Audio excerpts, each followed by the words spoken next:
rather than provide the typical explanation for misconceptions and dismissals of my demeanor by saying things like, you fail to comprehend that your definition of perfection is actually flawed,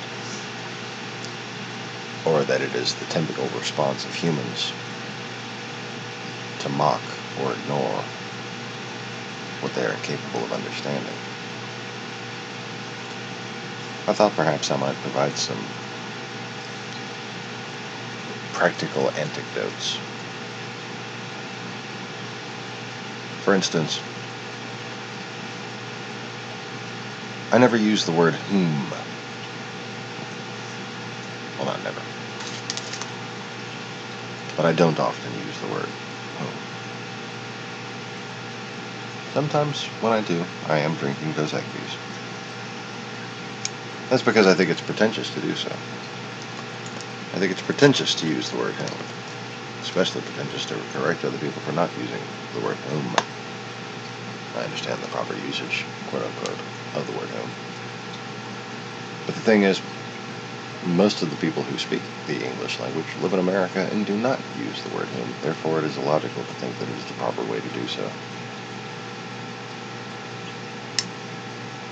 However, most of my rules don't simply come from the derangement of the consensus. I don't capitalize the letter I when I speak in first person informally in messages. Only in business and formal communications. Because I think it's arrogant to capitalize the letter I when you're just saying I. Unless you're implying that you are a god. And,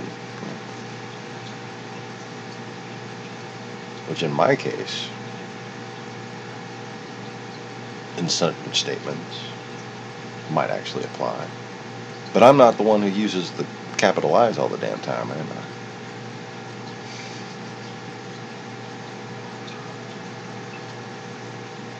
If it's just my opinion,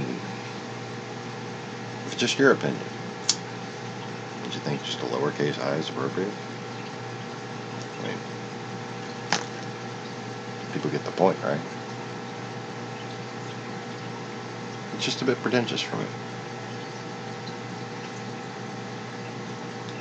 And speaking of which, apostrophes for contractions in informal messaging.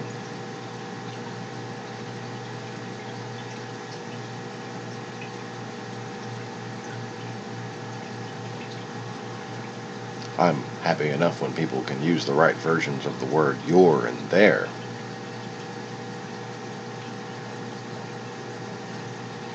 But I don't expect to waste time, especially considering the different formats of various modern devices. Putting extra effort into providing a child's clue that a letter is supposed to not be there.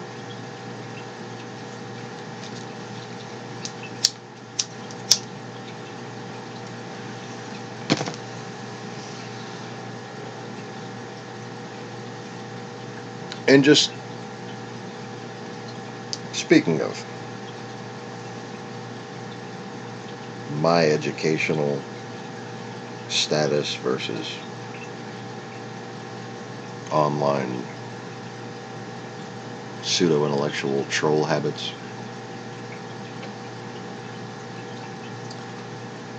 I have over and over again caved to false spellings of certain words because certain contracted spell-checking software developing company type things have basically come to decide on the English language for us. Even Webster's has had to adapt kind of retroactively, retrogradively, I would say.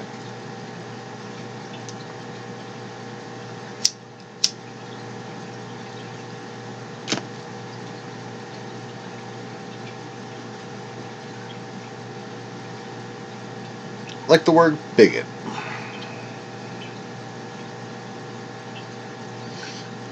Word bigot once had two alternate spellings, both of which had two G's, one of which had two T's, one of which had one T. B-I-G-G-O-T or B-I-G-G-O-T-T. Now it's bigot. B-I-G-O-T. Bigot. It's kind of like begot. Only implying what? Two inheritors.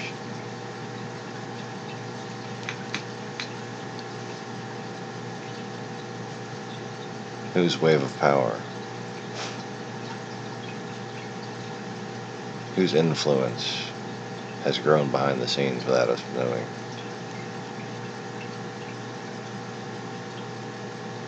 Who is it that we have just realized had also inherited?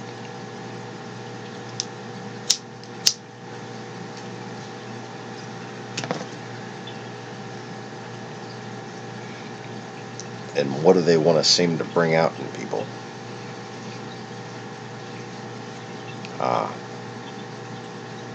The universe has used a pun against us. Welcome to the Lost-Begotten channel.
I can't take it no more.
That most of what Michael Cohen was doing for Donald Trump during that 10 to 12 year time period would not fall within rendering legal advice, and therefore there would have been no privilege to begin with. But I want to be really clear about this. In order for the FBI to have executed those warrants, and in order for the U.S. Attorney's Office to have been able to obtain those warrants, there was a significant bar that had to be met.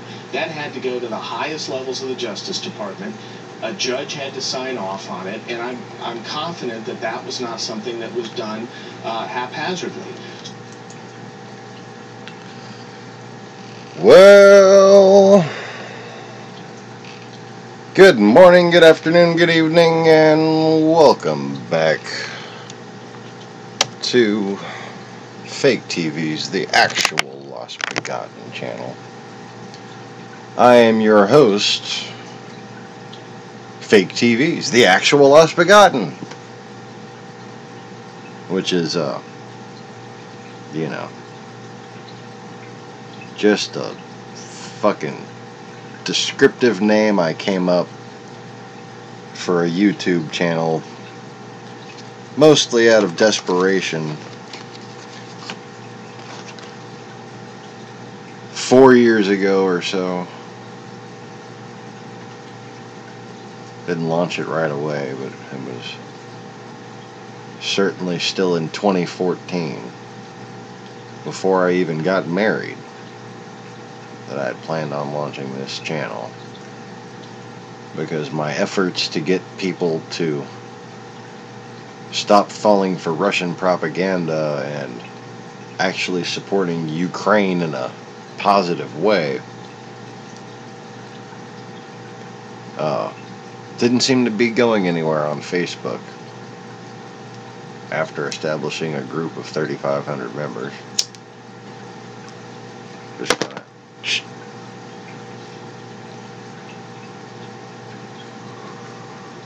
seemed to stagnate, seemed to be flooded with more fake activity than legitimate activity. And the internet seemed to be changing in ways that I wanted to know more about. Wanted to see if maybe I could influence.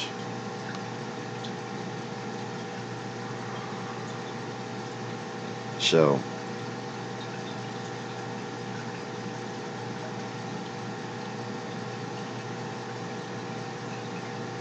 feeling like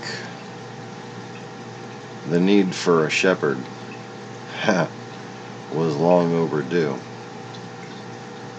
and considering the interesting experiences that led me to that point,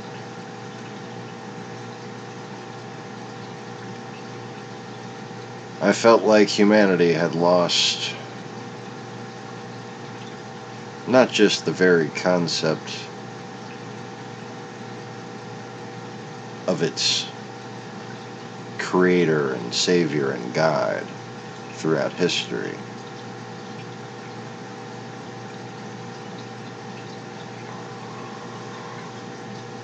but lost the very definition of it while somehow still thinking, still able to delude themselves that they, and I'm speaking of many individual religions around the world, are still aware of which master they serve. You see, after serving two masters for so long,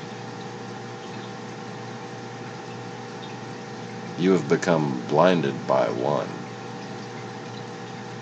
and are no longer even aware of the other's existence. But, ironically enough, it's somebody you don't even technically consciously believe exists that has enslaved you.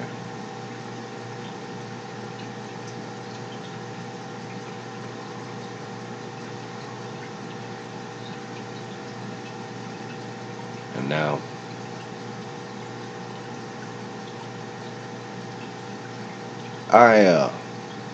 I'm at least at the point where I stopped praying every day that I was crazy. For now. I've accepted that,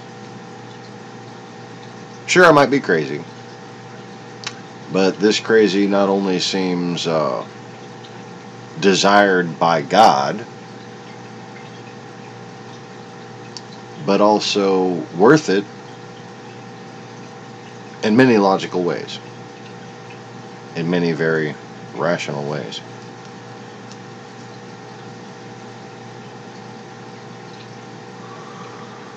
And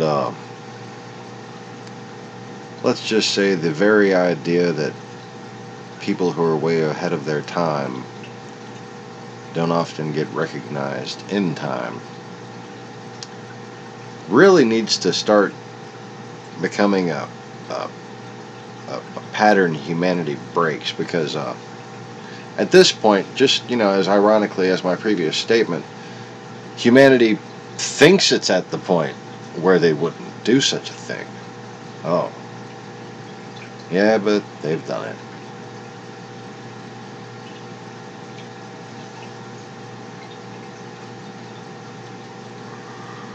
And now,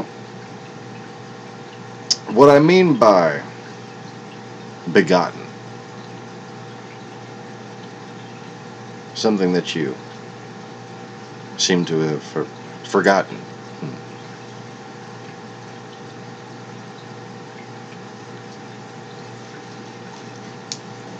Is that it means inheritor.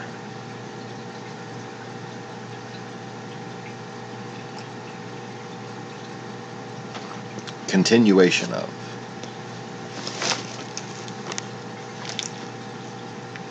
Legal sovereign over the land thereof.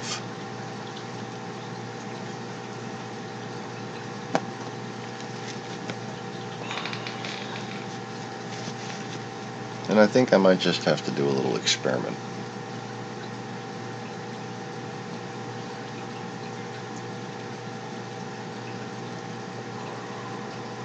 In case people don't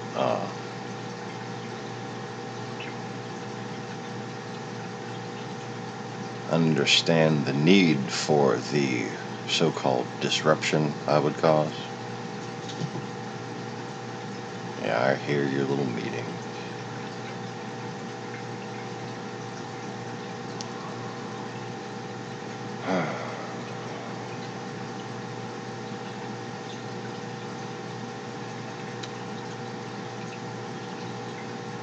There is a document in the Vatican's possession. I'm sure they still have it.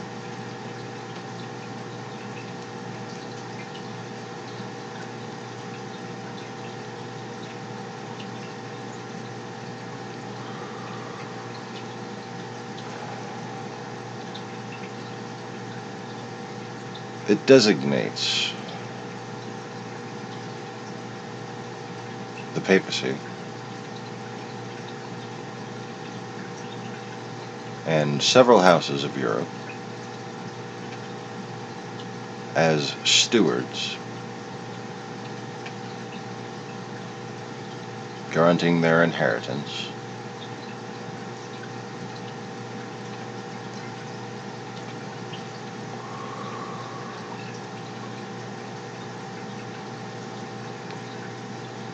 of my land.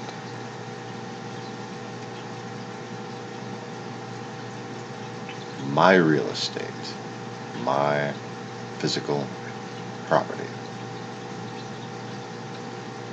That is what the entire structure of their ownership is based on.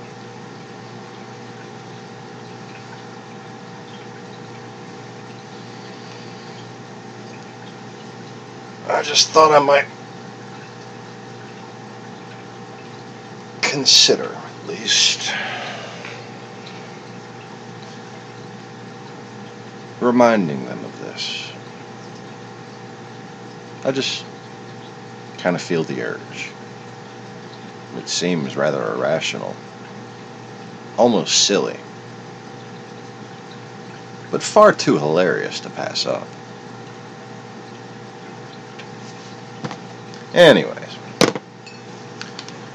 so whoever is with me, thank you for joining, and welcome to tonight's. It's not really a Bible study now. It's more of a Bible exploration, really. It's been quite an experience these past couple nights.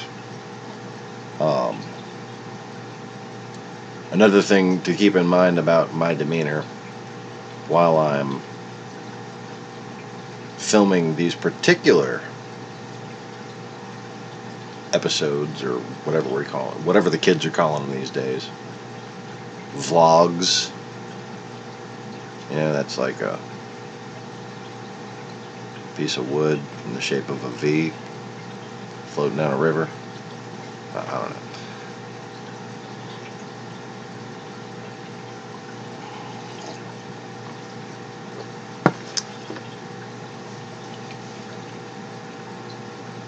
Hypothetically, if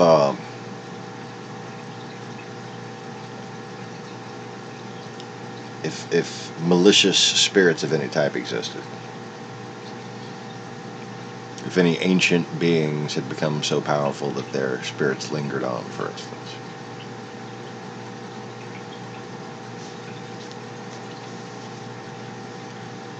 if there was any discernible effect or circumstantially subtly observable at best effect of their being angry at someone for trying to expose their secrets. They're trying to have a negative influence on their mind, for instance. Trying to alter their mood, stifle their thoughts, that kind of thing. If that were hypothetically possible, would there be any other scenario in which it would be more likely to be the case than with what I am doing right now in this channel, on this platform in general?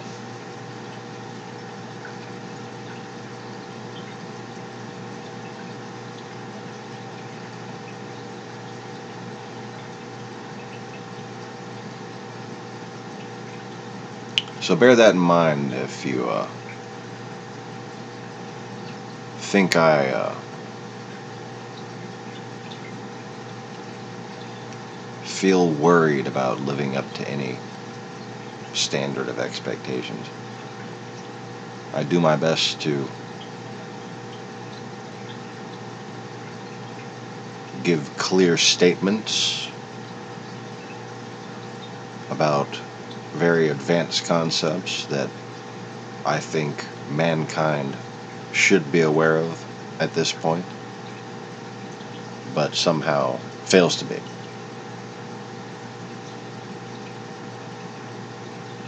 And while you may not understand me, there's one thing that you should be able to understand about me. From my perspective, all I can see, all around me, are the blind leading the blind off of a cliff.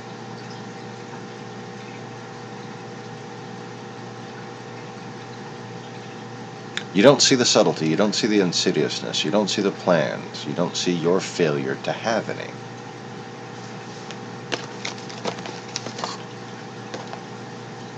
Failure, whether it be for political expediency, to address the exact nature of the strategy set against us, is enabling a further calculable marginal effect, more than marginal effect, of skewing perception in a negative way. And what I mean by that is, if you don't make the case against the far left, both socialistic and religious persecution aspects of historical Russian destabilization efforts on this country, and really have the balls to get in there and try to figure out what this book says, why it says it, why we're here as a country, not just why you're here in your own little life, why we're here as a people.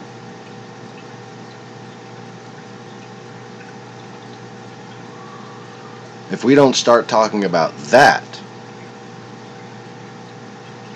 then understand this: these statements by the national security people today, yesterday, day before, recently, lately,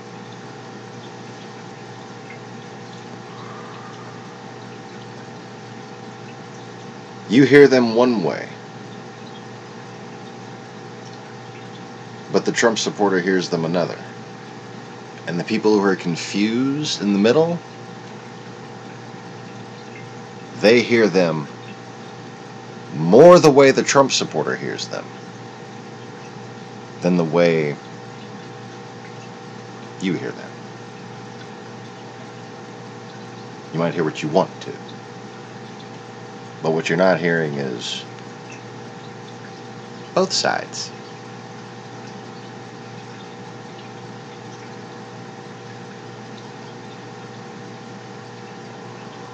The whole both sides argument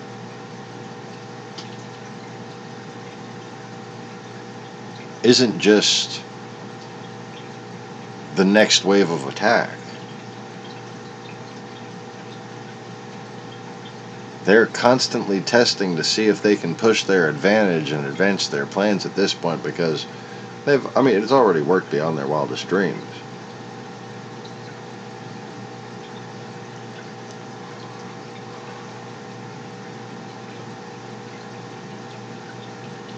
And if they can get a fascist socialist successor instead of a liberal populist socialist successor, which is more likely, they will.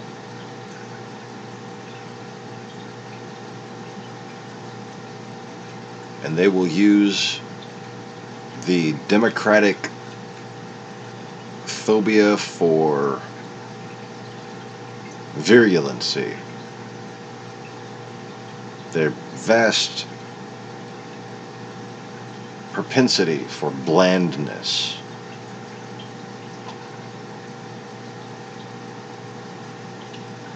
and they know that when it comes to pointing out socialism and religious persecution and the history of how it relates to chauvinism and the movements of the West against the East, and how they use religions to divide us so that they can conquer us,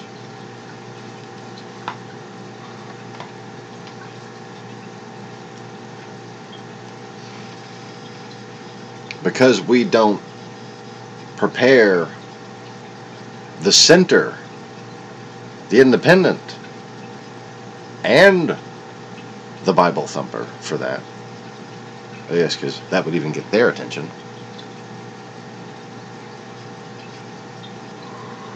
This argument of the Russians are trying to influence both sides, all sides, it's just not true. And it's there to give cover for both the neo-fascist and the neo-socialist. And that's what you're really looking at. They're not democratic socialists or social democrats. They're neo-socialists.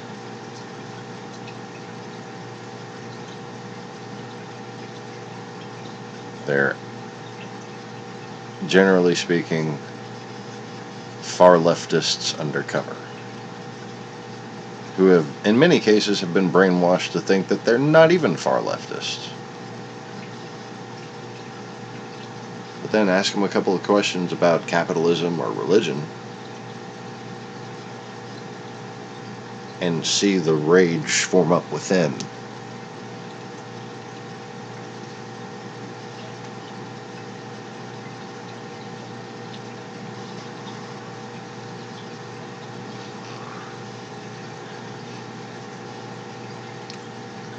So anyways,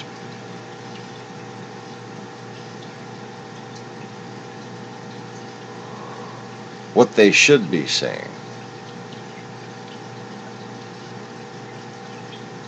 if they wanted to speak accurately and constructively, is that the Democratic Party and the Republican Party are both faced with Russian influence campaigns designed to target their extremes. And that the way forward for America is to reject foreign influence and respect our traditional values.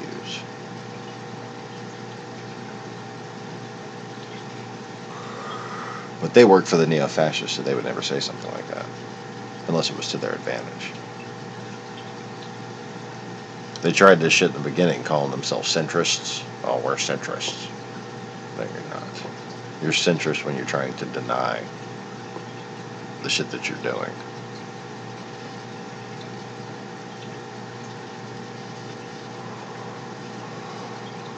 That's all their embrace for the center is. It's just, Russian agents who watch my channel communicating to the fucking Trump campaign the trolling brilliant strategy that the demons have brought from the only master that remains on this plane, because they have none anymore.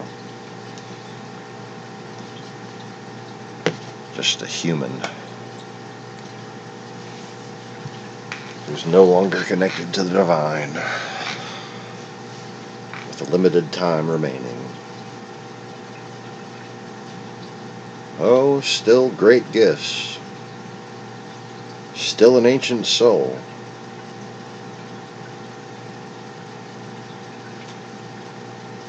But blindable as any other man in this day. Which is why he's made so many mistakes, and doesn't technically, even by the Horde standards, deserve to be leading the Russians anymore.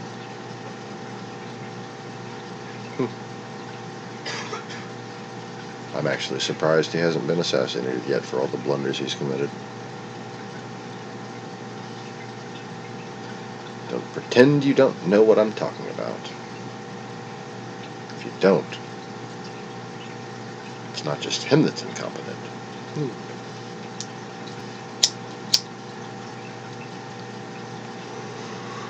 So anyways,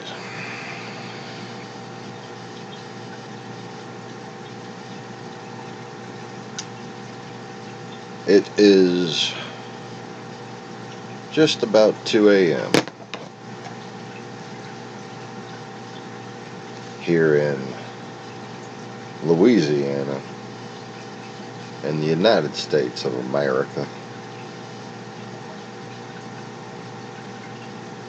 and we are discussing Genesis chapter 5,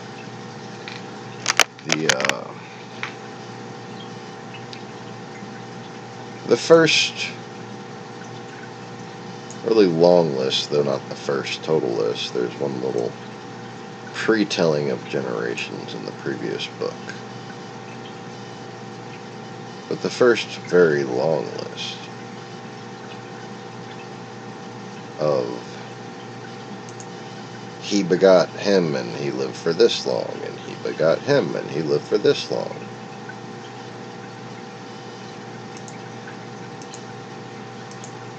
But in this story, there are some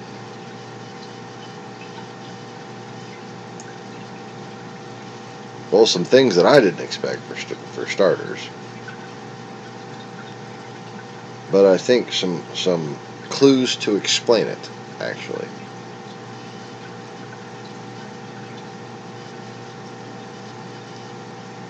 And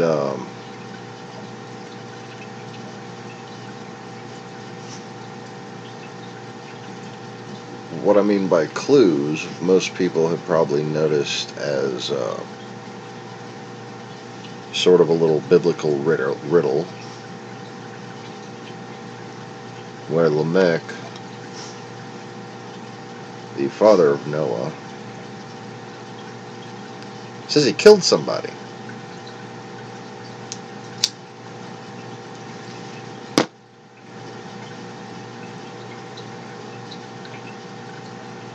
Now, once again, I had attempted to put away my my earth-based teachings, if you will, and try to let a natural spiritual memory sort of unpack within myself and gain bearing with my temporal perspective on reality to a certain point where I felt comfortable and steadfast and could then go back into this book and relearn what I have learned in this life and compare the two. And while I expected a significant amount of disparity, I didn't expect the entire generations between Seth and Cain and the flood to be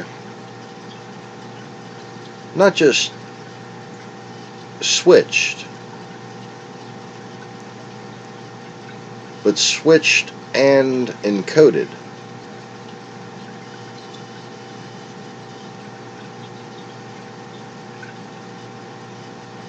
And it really kind of hurt my brain when I just came across that, fully expecting to see what from my memory was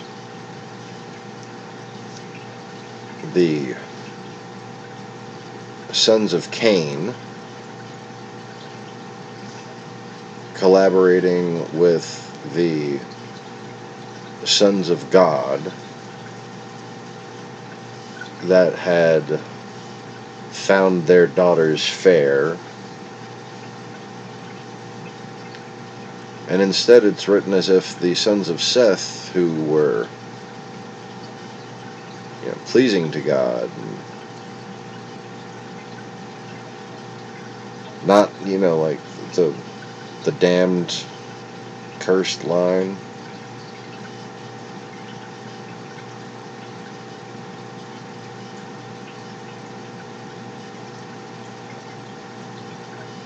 Wow.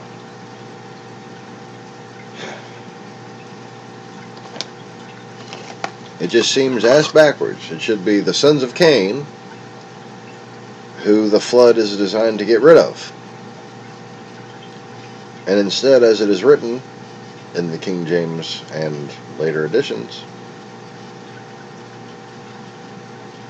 It is the sons of Cain who build the first city and establish the ark.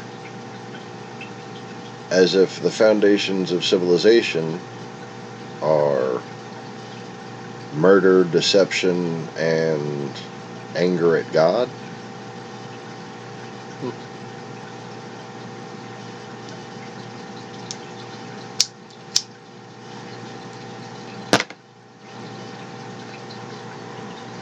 Now,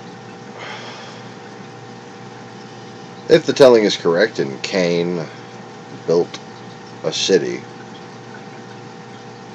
and the city was named after his son instead of himself for some reason, which seems contrary to, you know, normal despotic practices, I would say.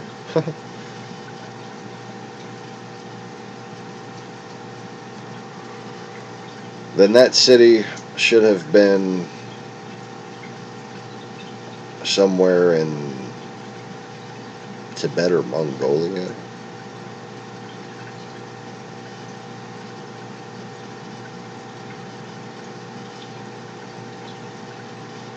Which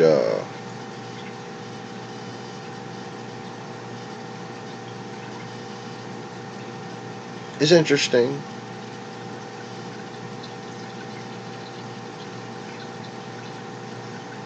But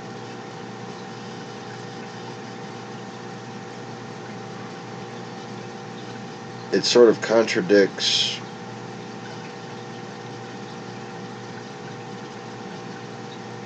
reason unless you're willing to say that community and artistry and music and human advancement are the result of a sinful line and not the people who actually chose to obey God.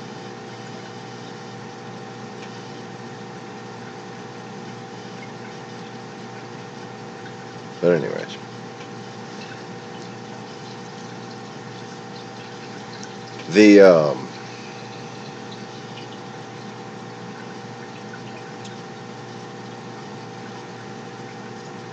the opposite makes far more sense to me. And I had, I think it was actually before the channel, one of the tests of myself was whether or not a movie could be made to tell my memories the way they were, with the sons of Cain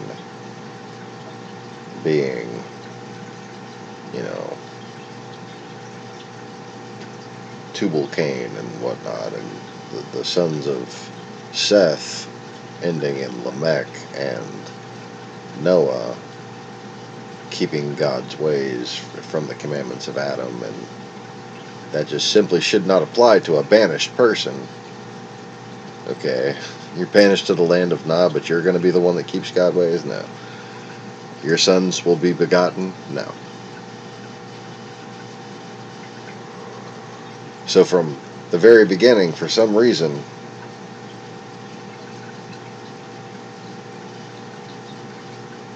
the lineage of the begotten was already lost.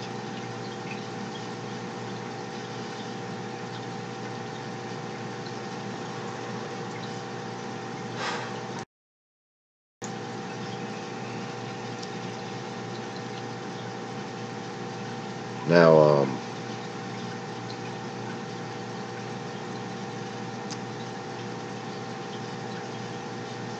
I want to speculate before we go into much about the actual scriptures.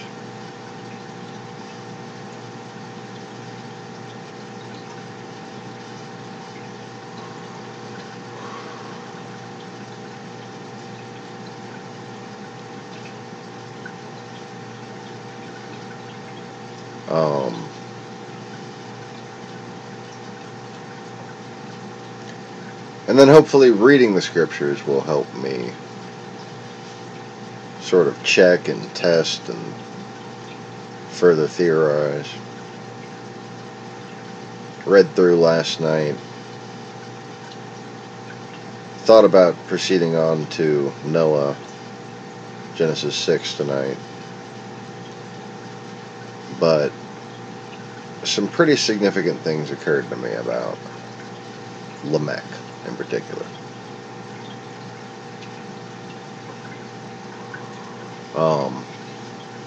Somebody has apparently asked if God is a woman, paper or plastic.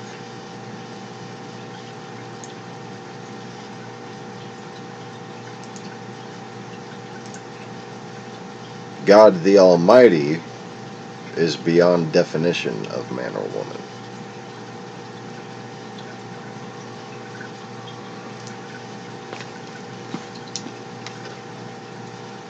If you'd like to know how it played out from there, you should probably check out the Genesis 1 video.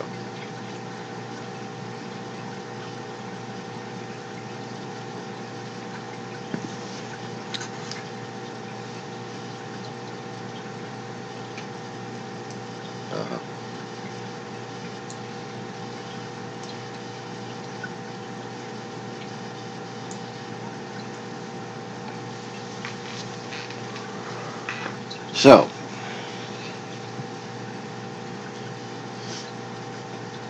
Lamech, father of Noah, apparently killed somebody. And he thought his sin was so great that it was going to be worse to kill him than it would be to kill Cain. Which is a really interesting take on things. It seems both guilty and almost satanically empowering at the same time. As if murdering gives you power not to be killed. Murdering gives you immortality, something like that, right? It's almost vampiric, right? If you read vampire lore, they consider themselves to be the sons of Cain, whatever.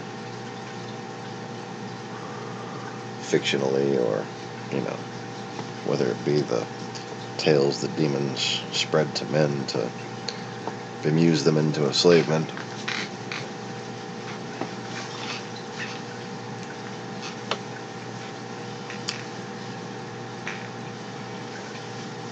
But it's fascinating how this guy Lamech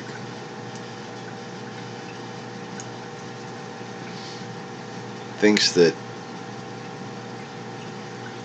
he killed someone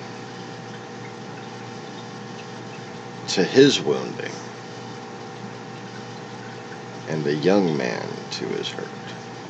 Okay, so because it hurt him to kill them, and it didn't necessarily sound like the way it was written was physically, as if it emotionally hurt him to kill them. That for some reason that made it greater of a sin in God's eyes than what Cain did. Okay, now first of all, let's address the emotional issue. Cain killed his brother. You can't get much more emotional than that.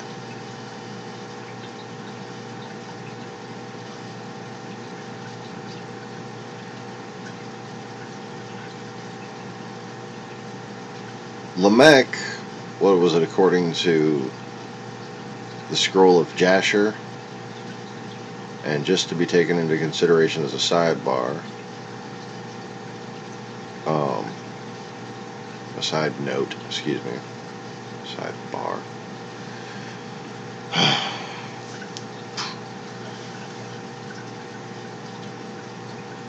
crowbar across my face for that one. I believe it was Lamech who killed someone else's child to save his own child.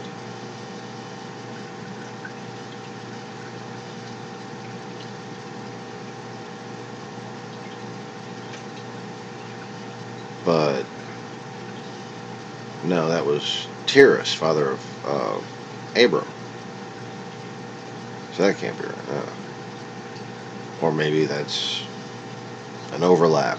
You know, all this has happened before, it'll happen again, kind of thing. But other than that, I don't know. I'll have to see if there's a notation when we go into the text who it was he killed. But 10 times is more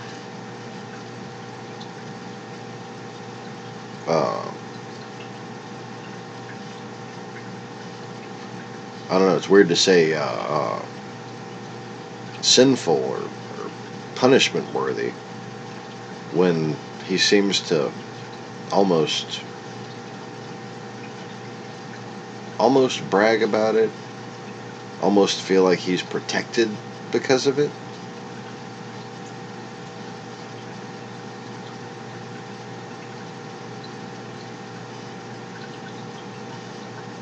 Which again makes sense in the parody with the Tiras and Nimrod story.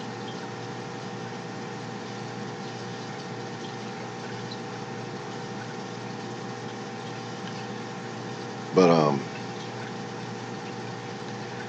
here's the thing about Lamech that I think is the biggest clue as to why he wrote all of this, why he wrote that riddle, and why he would switch the generations and possibly encrypt the story within maybe additions to the generations or something like that.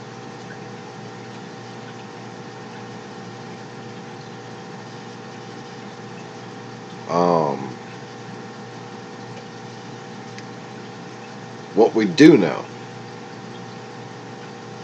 presumably at least, is that Lamech was Noah's father. And all that we know was handed down through Noah. So who gave Noah his knowledge? One would assume Lamech.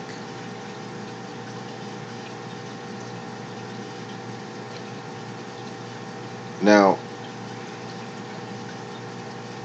when it comes to comparing Lamech and Cain, as Lamech clearly illustrated, he wanted posterity to do. He wanted his son, and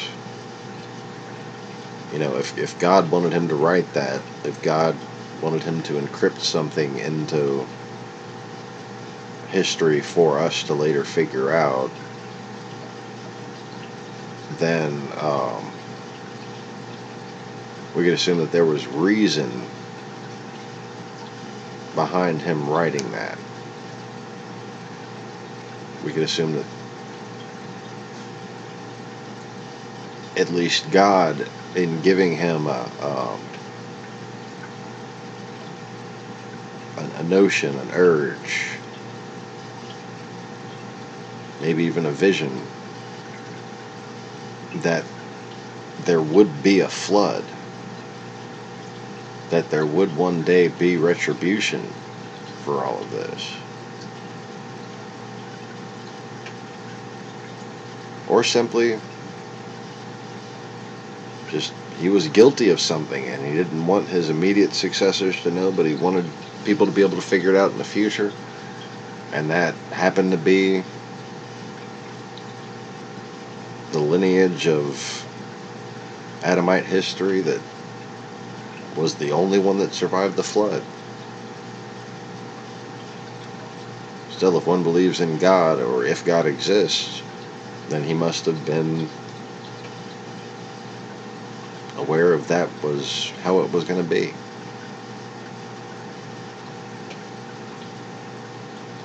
So then one must ask, why?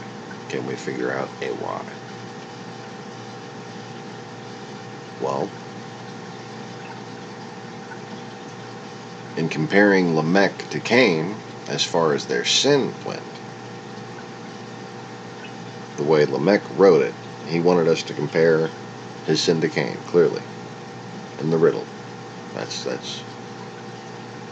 the first obvious clue. Well, Cain didn't just murder somebody.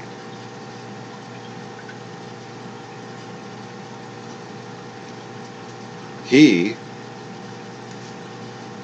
rebelled against God and lied. So if Lamech felt that his sin was that much greater than Cain's, he had to murder someone equivalent to a brother, and he had to do something equivalent to rebelling against God and lying.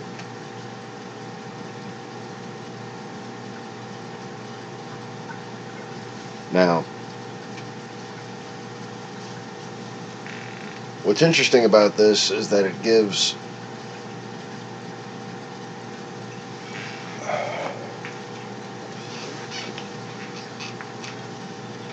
another possibility of how things went wrong. Maybe Noah was from another doomed line, another failed experiment.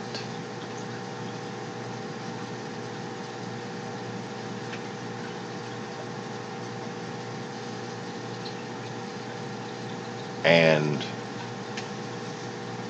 maybe the sons of Seth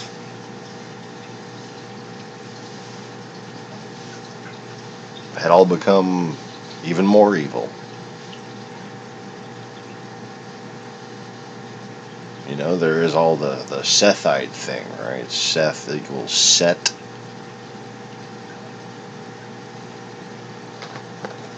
That's been so far faded, it almost makes me want to look into it. Excuse me.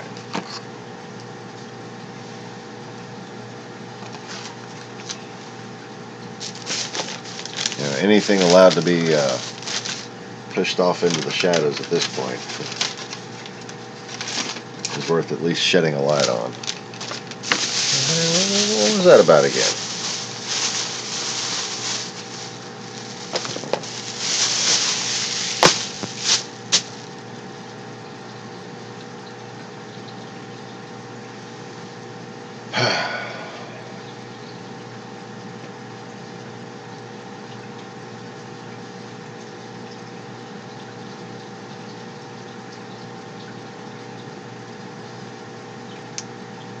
But it seems to me if that was the case, then the sons of Seth weren't even in the picture anymore when the world was wiped clean.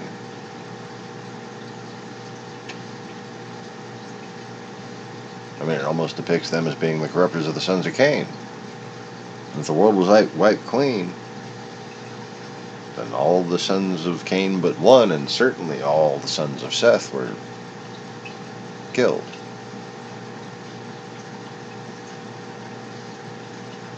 So then you have the idea of conspiracy and counter-conspiracy, and who rules the airwaves on those matters. Well, obviously the Satanists do.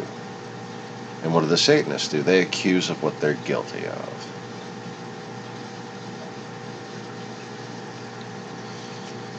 The sons of Seth, those are the real Sethites, right?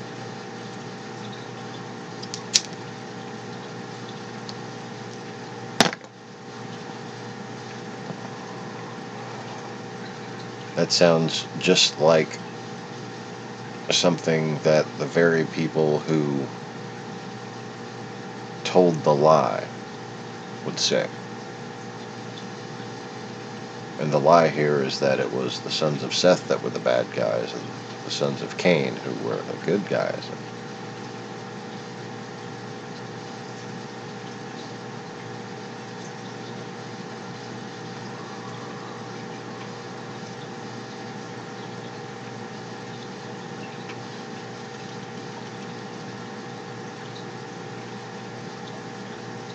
I think there's a lot of words we're going to encounter for places and names that are encrypted to the point of just being nonsense in their present form. Literally put there so others can laugh at us. That's okay. Let them laugh.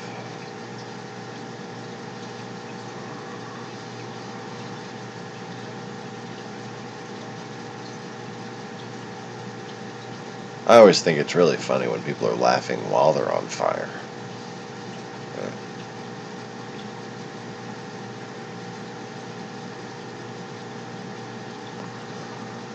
Ooh. So, 2:23 in the morning. My coffee is less than impressive.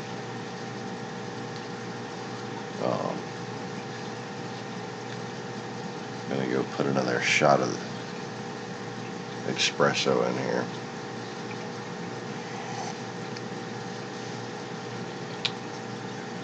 And then I want to discuss the possibility that at least the lie of switching those two lineages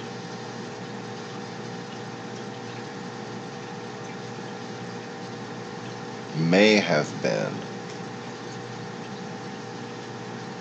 part of Lamech's sin.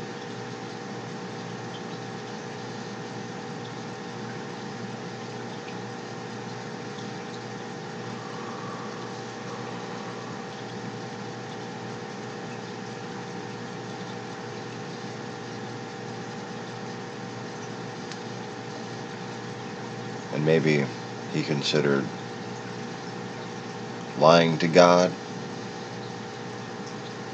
no great sin, because,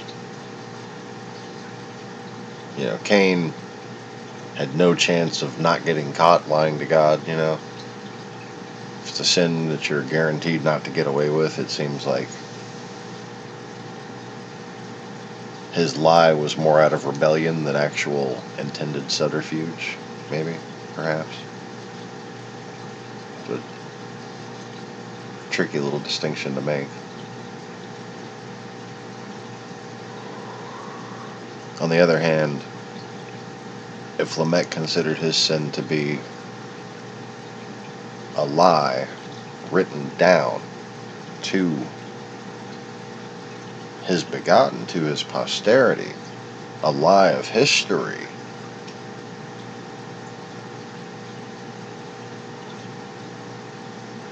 lying to your son is worse than lying to your father. I'll chill